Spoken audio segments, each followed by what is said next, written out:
ஒரு கப்பலோட இன்ஜின் ரூம அதோட இதயம்னு சொன்னா இந்த வால்வுகள் தான் அதோட தமனிகள், நரம்புகள். கரெக்ட். சிலது ரத்த ஓட்டத்தை ஆன் அல்லது ஆஃப் பண்ணும். சிலது ரொம்ப துல்லியமா ரத்த அழுத்தத்தை கட்டுப்படுத்தும். இன்னும் சிலது ஆபத்து வரும்போது தானாகவே செயல்பட்டு இதயத்தை காப்பாத்தும். ஆன் ஆஃப் மட்டும் செய்யற வால்வ்கள். உங்க குறிப்புகள்ல கேட் வால்வ் அப்புறம் பால் வால்வ் பத்தி சொல்லியிருந்தீங்க. முதல்ல கேட் வால்வ். ஆமா, அதனாலதான் அதுக்கு கேட் வால்வ்னு பேரு. அதுக்குள்ள ஒரு கேட் மாதிரி ஒரு பாகம் இருக்கும். அது மேலையும் கீழையும் நகர்ந்து ஓட்டத்தை முழுசா திறக்கும் அல்லது முழுசா மூடும். ஓ, இதுல ஒரு சுவாரஸ்யமான விஷயம் என்னன்னா அதுல இருக்கிற ரைசிங் ஸ்டெம். ரைசிங் ஸ்டெம்மா? ஆமா, அதாவது வால்வோட கைப்பிடிய சுத்துனா அதோட தண்டு வெளியே நீட்டிக்கிட்டு வரும். அந்த தண்டு எவ்வளவு வெளியே தெரியுதோ அதை வச்சே தூரத்துல இருந்து பாக்குற ஒருத்தர் வால்வு திறந்திருக்கா இல்ல மூடி இருக்கான்னு ஈஸியா சொல்லிடலாம். ஓ, அப்போ ஒரு இன்ஜின் ரூம்ல நூத்துக்கணக்கான வால்வுகள் இருக்கும்போது எது என்ன நிலையில இருக்குன்னு பார்த்த உடனே தெரிஞ்சுக்கிறதுக்கு இது ரொம்ப உதவியா இருக்கும். ஆனா நீங்க அனுப்பின தகவல்ல ஒரு முக்கியமான எச்சரிக்கை இருந்துச்சு. இத வச்சு ஓட்டத்தை கட்டுப்படுத்த கூடாது, அதாவது பாதியா திறந்து வைக்க கூடாதுன்னு. ஏன் அப்படி? நல்ல கேள்வி. அப்படி நம்ம அதை பாதியா திறந்து வச்சா ஒரு சின்ன இடைவெளி வழியா திரவம் ரொம்ப வேகமா போகும். அப்போ வயர் டிராயிங்னு ஒரு விளைவு ஏற்படும். வயர் டிராயிங்கா? ஆமா, அதாவது அந்த வேகமான ஓட்டம் வால்வோட இருக்கைய அதோட சீட்டை அரிச்சு சேதப்படுத்திடும்.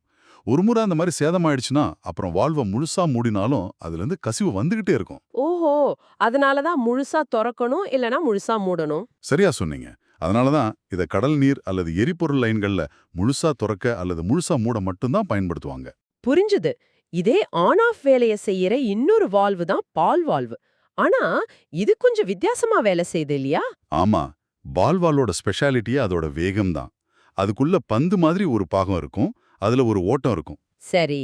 கைப்பிடிய ஒரு கால் சுற்று, அதாவது 90 டிகிரி திருப்பினாலே போதும், அந்த ஓட்டம் நேராகி ஓட்டம் முழுசா திறந்துரும், இல்லனா குறுக்க திரும்பி ஓட்டத்தை முழுசா மூடிடும். இது ரொம்ப வேகமா வேலை செய்யும். அப்போ இது ரொம்ப நம்பகமானது. ஆமா, இப்ப பாருங்க, ரெண்டுமே ஆன் ஆஃப் வால்வுகள் தான். ஆனா ஒண்ணுல நிலைய தூரத்துல இருந்து பார்க்கலாம், இன்னொன்னு ரொம்ப வேகமா வேலை செய்யும். ஒரு பொறியாளர் அந்த இடத்தோட தேவை என்னன்னு பார்த்து தான் இந்த ரெண்டுல எதை தேர்ந்தெடுக்கிறோம்னு முடிவு பண்ணுவார். சரி, முழுசா திறக்கிறது மூடுறது ஒரு வகை. ஆனா சில சமயம் நமக்கு ஒரு மெல்லிய நீரோட்டம் மட்டும் தேவைப்பட்டா என்ன செய்யறது? அந்த மாதிரி நேரங்கள்ல தான் அடுத்த வகை வால்வுகள் வருதுன்னு நினைக்கிறேன். அதாவது ஒழுங்குபடுத்துபவர்கள். குளோப் வால்வு பத்தி சொல்லுங்க. நீங்க கேட்டது ரொம்ப சரியான பாயிண்ட். இங்க தான் பொறியியல் இன்னும் நுட்பமாகுது. குளோப் வால்வோட முக்கிய வேலையே ஓட்டத்தை ஒழுங்குபடுத்துறது தான். ஒரு கேட் வால்வு மாதிரி இல்லாம இதுல திரவம் நேரா போகாது, அது ஒரு Z வடிவத்துல வளைஞ்சு நெளிஞ்சு போகும். ஒரு நிமிஷம், திரவம் வளைஞ்சு போச்சுன்னா அதோட வேகம் குறையும், அழுத்த இழப்பு அதாவது பிரஷர் டிராப் ஏற்படும் சொல்லாங்க. அழுத்த இழப்புன்னும் போது அது ஒரு கெட்ட விஷயம் மாதிரி கேக்குதே. ஏன் ஒரு வடிவமைப்புல வேணும்னே இப்படி ஒரு அம்சத்தை சேர்ப்பாங்க? இது ஒரு அருமையான கேள்வி. நிறைய பேருக்கு இந்த சந்தேகம் வரும். ஆனா இங்க அந்த அழுத்த இழப்பு ஒரு குறைபாடு இல்ல, அதுதான் ஒரு வரம்.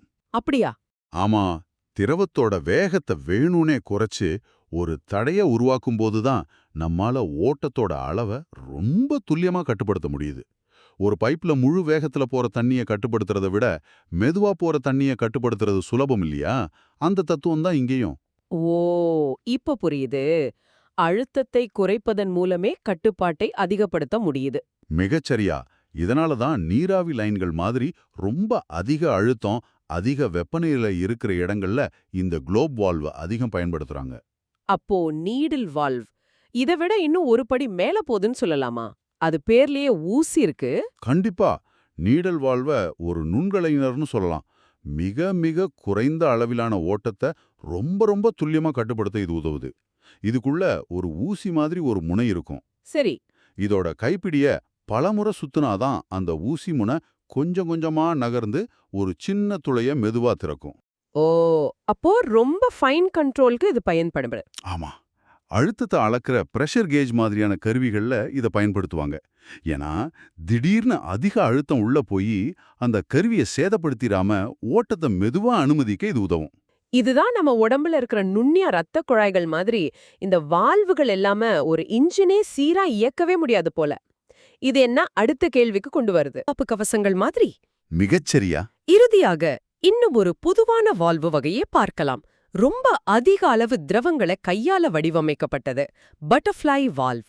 ஆமா, பெரிய விட்டம் கொண்ட குழாய்கள்ல, உதாரணத்துக்கு கப்பலோட பேலிஸ்ட் சிஸ்டம் மாதிரி இடங்கள்ல டன் கணக்குல தண்ணிய வேகமா உள்ள எடுக்கவும் வெளிய அனுப்பவும் வேண்டியிருக்கும். அந்த மாதிரி இடங்கள்லயா? ஆமா, அந்த மாதிரி இடங்கள்ல இந்த பட்டர்ஃப்ளை வால்வு ரொம்ப பயன்படும். இதுக்குள்ள பட்டாம்பூச்சியோட இறக்க மாதிரி ஒரு தட்டு இருக்கும். அதனாலதான் இந்த பேரு. இதோட பிளஸ் பாயிண்ட்ஸ் என்ன? இதோட பெரிய பிளஸ், இது எடை ரொம்ப குறைவு, ரொம்ப சின்னதா இருக்கும்.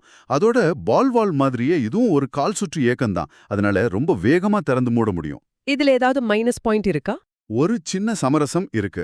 இந்த வால்வு முழுசா திறந்திருந்தாலும் அந்த தட்டு ஓட்டத்தோட பாதையில நடுவுல நின்னுகிட்டே தான் இருக்கும். ஓ, அதனால ஒரு சின்ன அழுத்த இழப்பு எப்பவும் இருக்கும். இதுதான் பொறியியல்ல நாம கத்துக்க வேண்டிய முக்கியமான பாடம். ஒவ்வொரு தீர்வுக்கும் ஒரு சமரசம் உண்டு. சரியான வேலைக்கு சரியான கருவி. ஆமா, அந்த சின்ன அழுத்த இழப்பை நாம ஏத்துக்கிட்டு அதுக்கு பதிலா வேகம், குறைஞ்ச எடை, குறைஞ்ச இடம்னு பல நன்மைகளை பெறுறோம். அருமை. அப்போ இன்னைக்கு நாம பேசுனத ஒரு முறை தொகுத்து பார்க்கலாம். ஒரு கப்பலோட என்ஜின் ரூம்ல ஆன் ஆஃப் வால்வுகள், ஒழுங்குபடுத்துற க்ளோப் மற்றும் நீடில் வால்வுகள், அப்புறம் தானியங்கி பாதுகாவலர்கள், கடைசியா அவசரகால மீட்பர்கள்னு பல வகைகள் இருக்கு. நீங்க அனுப்புன விளக்க காட்சியில இருந்த ஒரு வரி நாம பேசின எல்லாத்தையும் சரியா சுருக்கி சொல்லுது. தனிமைப்படுத்தவும் மற்றும் பாதுகாக்கவும் பயன்படுத்தப்படுகிறது. இதன் மூலம் கப்பல் இயந்திரங்களின் பாதுகாப்பான மற்றும் திறமையான செயல்பாடு உறுதி செய்யப்படுகிறது. ஆமா, நாம இந்த வால்வுகளோட என்ன ஏன் பத்தி பேசிட்டோம். ஆனா இது உங்களுக்கு ஒரு முக்கியமான சிந்தனை எழுப்பணும். சொல்லுங்க.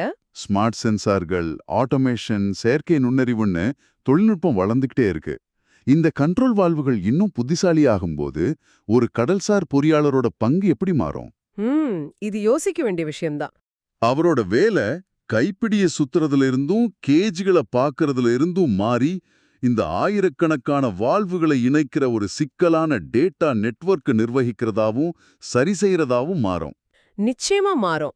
மனிதனோட பங்கு நேரடியா வேலை செய்யறதுலேருந்து அந்த வேலையை செய்யற சிஸ்டத்தை மேற்பார்வையிடுறதா மாறிக்கிட்டே இருக்கு. சரியா சொன்னீங்க. அதனால அடுத்த முறை நீங்க கடல்ல ஒரு பெரிய கொள்கலன் கப்பலை பார்க்கும்போது அதோட பிரம்மாண்டமான உருவத்தை மட்டும் பார்க்காதீங்க.